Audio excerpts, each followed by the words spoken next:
Xavier Thomas, XT, big time news here. Coming back, returning to Clemson. And that gives the defensive line pretty stacked group of guys. Now, compared to, we were worried about maybe last month, we were worried about this. So we were like, what if KJ goes to the NFL? What if Maskell goes to the NFL? What if Tyler Davis goes to the NFL? Well, we already know XT's going to the NFL. That's 4 guys that would be losing that were impact players for 2021. Now we know that Henry's back, XT's back. Maskell, I haven't confirmed 100%, but you had to announce early on Monday. So we haven't heard him announce one way or another. So I assume he's continuing. Same thing goes for Tyler Davis. A lot of people said, well, we haven't heard from Tyler Davis. I said, well, the thing is, you would have already heard him say that he was going to the NFL probably this week. I mean, definitely on Monday when they had to enter in their name in the early discussion. So, and we saw a post from Tyler Davis with him in his orange outfit working out with the team in the normal offseason workouts. So I have no indication that he's not going to be on the team as well. So when you're looking at the defensive ends as a whole, not including the defensive line, not including the defensive tackles, XT, Henry, Maskell, Greg Williams, Kevin Swint, Miles Murphy, Kate Dinoff, and Zaire Patterson, 2 guys that have not even really had much of a chance out there just because they've been so young. But you've pretty much got a stacked room. So you went from very uncertain times to really feeling very good about your defensive line within 30 days. Houston, what's your thoughts on him coming back? Oh, it's huge. I think getting somebody as talented as XT back provides a level of depth that I don't think anybody was expecting just a few days ago. I think having somebody who's as angry about it, there's things about people who didn't get the draft grade that they wanted coming back for an extra year with that chip on their shoulder, and especially when they're as talented as XT is, I think that's just, it's going to pay major dividends for that defense this year.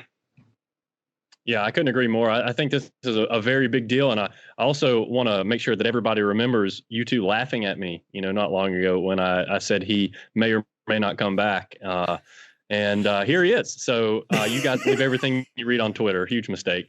But this is big. This is. I mean, Al, he posted a GIF of a guy disappearing from the Bone Thugs and Harmony music. That video. Could be anything. That could mean anything. Well, you two ran with it. Don't let me in the same group as Morgan. Houston's trying to back out now, but we're gonna have to get Ramona to pull that tape up. But I didn't jump down your throat like Morgan did. Okay, let's get real about that. That's a good deal, man. I'm so glad that he's coming back. And I agree with Houston 100%. I think the chip on the shoulder thing is going to be very big for him, and I think he could provide a huge boost at the defensive end. The pass rush, especially third down situations, that kind of thing this year. I think that's going to be big. Well, all that does is shift the worry to next season. It's like the season after. It's like, okay, now we've got all these guys returning. 4 of them are going to be gone.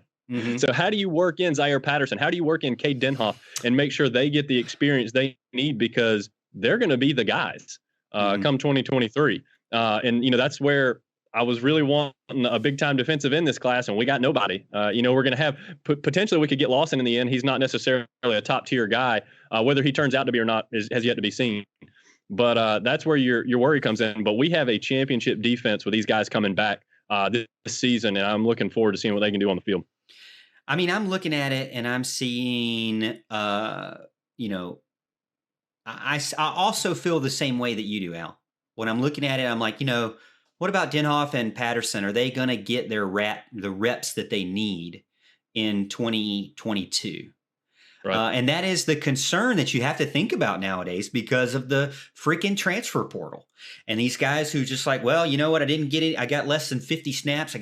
To be honest with you, when I was looking at it, anybody who is a sophomore, and these guys will be redshirt freshmen because they both didn't play this year. But anybody who is less than 50 snaps, I would put them on an at-risk board. Anybody who is a sophomore or junior that has less than 100 snaps, those guys are definitely at risk, big time at risk. I would say any junior not really getting 200 snaps is big time at risk for transfer portal. Now, these guys, again, are redshirt freshmen, so maybe they have a little bit more leeway, and they know that they're kind of behind guys that really are passing up the NFL to stay, which goes back to the culture of Clemson, and I want to touch on that too.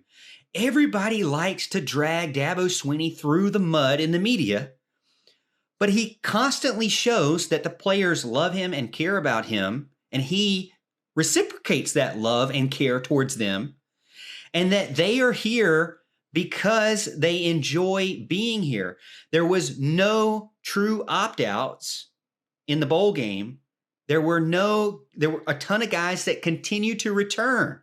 This is not a one-time thing. This happens every single year. Somebody big who we thought is gone, who posts a gift on Twitter with their disappearing.